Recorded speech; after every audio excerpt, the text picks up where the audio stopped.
তো আজকের ভিডিওতে আমরা দেখব span tag in HTML. HTML এ কিভাবে আমরা স্প্যান ট্যাগকে ইউজ করতে পারি। তো প্রথমে আমি কি করব, প্রথমে আমি এইচটিএমএল এর বয়লার প্লেটকে নিয়ে আসছি। তো শিফট আর 1 আমাদের প্রেস করতে হবে। তো এবার তোমরা যদি এন্টার করো, এখানে বয়লার প্লেট আমাদের চলে আসবে।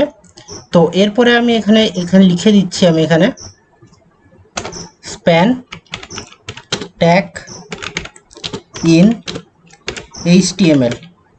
তো কন্ট্রোল এস করে আমি এখানে সেভ করছি, আর এখানে আমি রিফ্রেশ করে দিচ্ছি। তো এখানে দেখতে পাচ্ছ স্প্যান ট্যাগ ইন এইচটিএমএল চলে এসছে। তো এটাকে আমি বন্ধ করে দিচ্ছি এখন।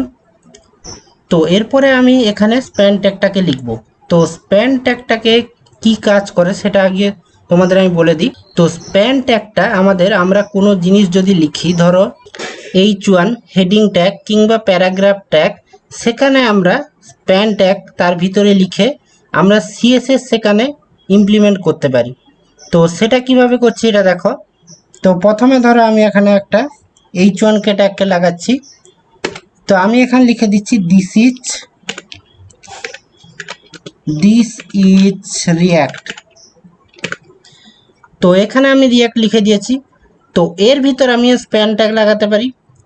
তো এখানে আমি লিখে দিচ্ছি স্প্যান, SPAN স্প্যান। তো স্প্যানের সাজেশনটা আসছে না, SPAN স্প্যান।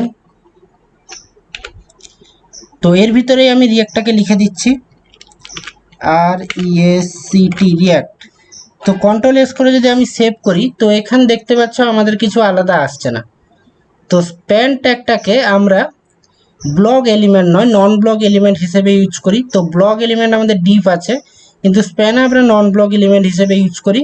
তো এখানে দিস ইজ রিয়াক্ট এসছে। তো রিয়াক্টকে আমরা জাস্ট শুধু রিয়াক্টে আমরা টার্গেট করে একে স্টাইল করতে পারি।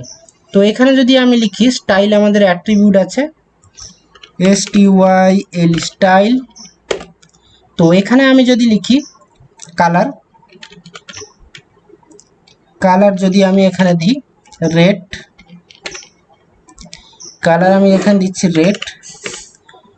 তো একে আমাকে ইনভার্টেড কমার ভিতরে রাখতে হবে। তো কন্ট্রোল এস করে যদি এবার সেভ করি আমি, তো এখানে দেখতে পাচ্ছ আমাদের দিস ইজ রিয়াক্ট। তো রিয়াক্টটা আমাদের এখানে কালার হয়ে গেছে। তো স্প্যান ট্যাগের মাধ্যমে আমাদের H1 কিংবা যে কোনো ট্যাগের যে ছোট ছোট এলিমেন্টগুলো থাকে, মানে যেসব ক্যারেক্টার আমরা লিখি ওগুলো থাকে, ওগুলোকে আমরা টার্গেট করতে পারি। তো এই ভিডিওতে এতটুকুই। ভিডিওতে যদি কোনো অসুবিধা থাকে অবশ্যই কমেন্ট সেকশন জানাবে। আর ভিডিওটা ভালো লাগলে লাইক শেয়ার সাবস্ক্রাইব করবে। দেখা হচ্ছে পরের ভিডিওতে।